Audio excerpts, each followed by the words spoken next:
Today's Country 95.5. It's Nevin here. We're doing a simple air fryer recipe this week. You don't have to buy any ingredients for it. You just need to buy pizza because we're reheating pizza in the air fryer. So what we're doing with this one is we are taking our pizza and we will be putting it in the air fryer. We're just going to do 2 pieces right now because that's all that fits in there.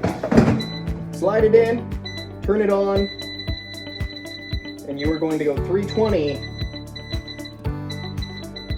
for 4 minutes. Timer just went off. Let's see how she's looking. I'd say that looks pretty good. It's like it just came out of the pizza oven. All right, let's see if this is better than microwaving old pizza. Oh, hot. Oh no. Definitely better than the microwave. It's crispy and it's delicious. If you have leftover pizza and you have an air fryer, this is what you need to do.